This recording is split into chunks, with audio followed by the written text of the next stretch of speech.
Get in that bush. No, get in the bush. I don't want to be in a bush. The quiet on set conversation continues as Matthew Underwood from Zoey 101 comes out with his own stories. How's it going today, folks? Hope you're having a great day. So now 33-year-old Matthew Underwood, who is well known for playing the role of Logan Reese in the popular Nickelodeon TV series Zoey 101. Hello. Hello. Starting back at the age of 13, Logan Reese was portrayed as this like wealthy, kind of self-centered student. Get cleaned up and looking nice. At this school called Pacific Coast Academy, a fictional boarding school where the TV show was set. So apparently he was also in this reboot called Zoey 102, which I'm just finding out about. To be honest, I'm kind of scared to even check this out. I can only imagine what a reboot decades later could look like. But anyway, over on Matthew's Instagram, he made quite the lengthy post speaking up specifically about the quiet on set rumors, claims that he didn't have the same experience, but he was assaulted in other parts of the industry besides Nickelodeon. So Matthew says, I know many folks want me to respond to the quiet on set documentary. I'm going to share something with you that I never thought I'd have to talk about publicly, as it's honestly none of your business anyways. Oh, yikes.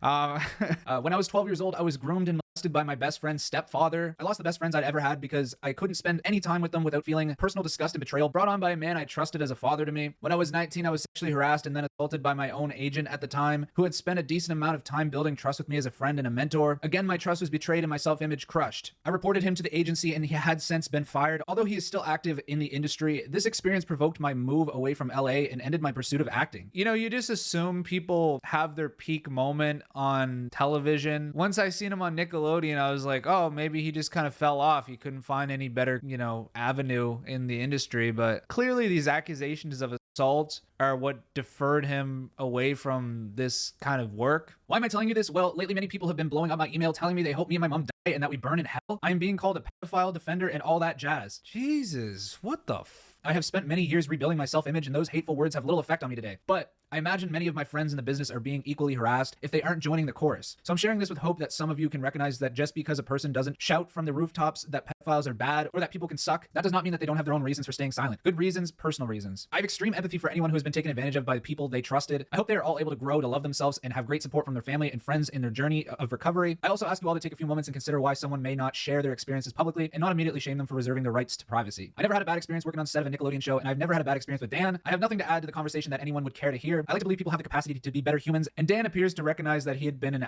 asshole in the past. I like to believe that he's fully capable of being a creator and co-worker everyone can enjoy working with. I have no expectations to work with him again. This is just me wanting good for anyone who wants to be better. So please take a moment and consider that some people might not be making statements because talking about this kind of thing brings up memories and emotions that are difficult to deal with, and they have every right to be silent. I can't believe I even have to say this, but of course I don't fucking support pedophiles. Please stop wishing death upon my family and please reconsider harassing other actors who wish to maintain their privacy. You never know who has already been a victim of the hell you're wishing upon them. Matthew Underwood. Wow. That's a lot to take in. First of all, it's good that he didn't have any bad experiences with Dan, but I have a funny feeling there was favorites, and he's also one of the main stars. A lot of the main characters and the more famous people seem to have less issues with Dan. But yeah, Matt shows the betrayal of his best friend's stepfather. He shows betrayal from one of his agents, and there's a lot of really disgusting details in between those. And I totally agree with what he has to say about people getting harassed for not speaking up. You know, I've said in my previous videos that like it would morally be good for Josh to speak up about the Quiet on Set documentary. And I left it there, I didn't say, guys, go harass Josh to speak up about this whole thing. It's not your decision whether they speak up or not. And especially is not your decision to harass them to speak up. Jump at everybody they can to say, you're a piece of shit, you're a piece of shit. These people are supposed to be the victims that you guys are defending. You're attacking victims because they don't speak up. It's not about the victims.